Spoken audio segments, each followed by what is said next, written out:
Hello everyone, I am Siddharth. I welcome you at physics masher. इस video में हम लोग एक क्वेश्चन करने जा रहे हैं। इसके अंदर हमारा कनकेव मिरर भी होगा और कन्वेक्स मिरर भी। उसके बाद सक्सेसिव रिफ्लेक्शंस भी होंगी और एक वर्चुअल ऑब्जेक्ट का कंसेप्ट भी डिस्कस किया जाएगा। और ये क्वेश्चन जेईई मेंस, नीट और सीबीएसई बोर्ड के लिए बहुत ही इंपॉर्टेंट क्वेश्चन साबित हो सकता है। इस वीडियो को एंड तक जरूर देखें। तो चलिए शुरू करते हैं। चलो दोस्तों, सबसे पहले क्वेश्चन पढ़ लिया जाए। An object is placed exactly midway between a concave mirror of radius of curvature equals to 40 centimetre and a convex mirror of radius of curvature equals to 30 centimetre. The mirrors face each other and are 50 centimeters apart. Determine nature and position of image formed by successive reflections, first at concave mirror and then at convex mirror. वो question पता है क्या कहता है? हमारे पास दो mirror हैं, एक कनकेव मिरर एक कन्वेक्स मिरर, और दोनों 50 सेंटीमीटर के डिस्टेंस पर पड़े हैं एक दूसरे से। इनके बिल्कुल बीच में और मिडवे में ना एक ऑब्जेक्ट रख दिया मैंने, ए बी, और कह रहे हैं कि इनिशियली इसकी जो रिफ्लेक्शन कंसीडर करनी है ना, वो कनकेव मिरर पर करो, वो कनकेव मिरर पर करो। और क्वेश्चन के अंदर जो अप्रोच लगाएंगे वो मैं पहले समझाने जा रहा हूँ। वो अप्रोच क्या है दोस्तों?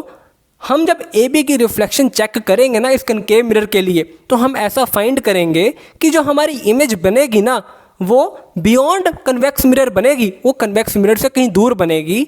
लेकिन क्योंकि हमारा कन्वेक्स मिरर रास्ते में पड़ा है, वो इमेज की जो रेस होंगी उनको पीछे जाने से रोकेगा, उनको पहले ही रिफ्लेक्ट कर देगा, उनको पहले ही रिफ्लेक्ट कर देगा। वो एक तरह से आप कह सकते हो कि जो ये ऑब्जेक्ट की रिफ्लेक्टेड रेस आ रही थी ना रिफ्लेक्ट होके कनकेव मिरर से, वो एक तरह से कन्वेक्स मिरर के लिए इंसिडेंट रेस का काम करेंगी। वो एक तरह से कन्वेक्स मिरर के लिए इंसिडेंट रे का काम करेंगी और कन्वेक्स मिरर पर भी रिफ्लेक्शन होगी, उसके चलते भी एक इमेज बनेगी। वो जो इमेज बनेगी वो मेरा होगा फाइनल आंसर। तो चलिए इस अप्रोच को शुरू करते हैं। जो हमारा ऑब्जेक्ट है ए बी, वो 25 सेंटीमीटर पड़ा है हमारे कनकेव मिरर से। क्योंकि पहली रिफ्लेक्शन हमको कनकेव मिरर पर लेनी है, तो इंसिडेंट रे की डायरेक्शन क्या होनी चाहिए? लेफ्ट से राइट। Very good. तो इस केस के अंदर u की वैल्यू क्या आ जाएगी? अगर साइन कन्वेंशन के हिसाब से देखा जाए -25। Very good. और उसी तरह अगर मैं रेडियस ऑफ कर्वेचर देखूं, और radius of curvature concave mirror के लिए कितना आता है? 40 सेंटीमीटर।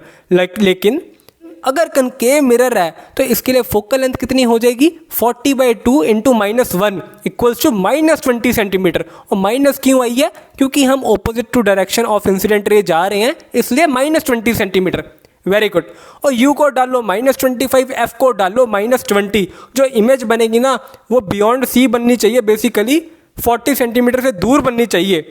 तो देख लेते हैं एक बार, क्योंकि इसके अंदर जो हमारा ऑब्जेक्ट पड़ा है वो c और f के बीच में पड़ा है। तो मिरर फॉर्मूले के अंदर वैल्यूज डालो। v की वैल्यू आ गई -100 सेंटीमीटर। और ये पता है क्या बताता है? हमारी इमेज बनी होगी ना कनकेव मिरर के चलते, वो कहीं 100 सेंटीमीटर दूर बनी होगी हमारे कनकेव मिरर से। लेकिन रास्ते में क्या आ गया? हमारा कन्वेक्स मिरर। Very good. जो इमेज कहीं बननी चाहिए थी 100 सेंटीमीटर पर, वो ना बन के फिर रिफ्लेक्ट हो जाएगी। जो कनकेव मिरर के द्वारा रिफ्लेक्टेड रेस थी ना, वो एक तरह से कन्वेक्स मिरर के लिए इंसिडेंट रे का काम करेंगी।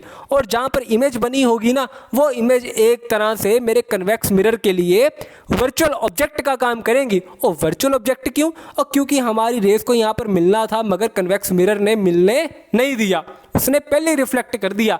तो जो ये इमेज बनी है ना कनकेव मिरर के लिए, और ये कन्वेक्स मिरर के लिए क्या हो गया? एक तरह से वर्चुअल ऑब्जेक्ट। Very good. और वर्चुअल ऑब्जेक्ट तो ठीक है, लेकिन बना कितनी दूर है? 100 सेंटीमीटर फ्रॉम कनकेव मिरर। तो कन्वेक्स मिरर से कितना दूर हुआ? और 50 सेंटीमीटर। और मैच कहती है दोनों के बीच 50 सेंटीमीटर का डिस्टेंस है। और जो इमेज बनी है वो कनकेव मिरर से 100 सेंटीमीटर पर बनी है, तो कन्वेक्स मिरर से कितनी दूर बनी होगी? 50 सेंटीमीटर। Very good. लेकिन अब इस केस के अंदर अगर मैं कन्वेक्स मिरर के लिए देखूँ ना, तो मेरी इंसिडेंट रे की डायरेक्शन क्या है? राइट से लेफ्ट। Very good. और अगर मैं कन्वेक्स मिरर से ऑब्जेक्ट, जो हमारा वर्चुअल ऑब्जेक्ट है, उसका डिस्टेंस चेक करूँ, कितना आना चाहिए? +50। +50 क्यों? जो वर्चुअल ऑब्जेक्ट a' b' आया है, वो कहीं यहाँ पर आया है। और इसके लिए मैं डिस्टेंस मेजर करता हुआ इंसिडेंट रे की डायरेक्शन में ही जा रहा हूँ, देयरफॉर यहाँ पे ऑब्जेक्ट डिस्टेंस कितना आ जाएगा कन्वेक्स मिरर के लिए, +50। उसी तरह फोकल लेंथ क्या आ जाएगी, 30/2 equals to 15 centimetre. Very good. तो चलो अब कन्वेक्स मिरर के लिए ऑब्जेक्ट डिस्टेंस डाला जाए 50, फोकल लेंथ डाली जाए 15 और मिरर फॉर्मूला में वैल्यू डाल लो। जो इमेज डिस्टेंस आएगा वो आ जाएगा 21.43 सेंटीमीटर।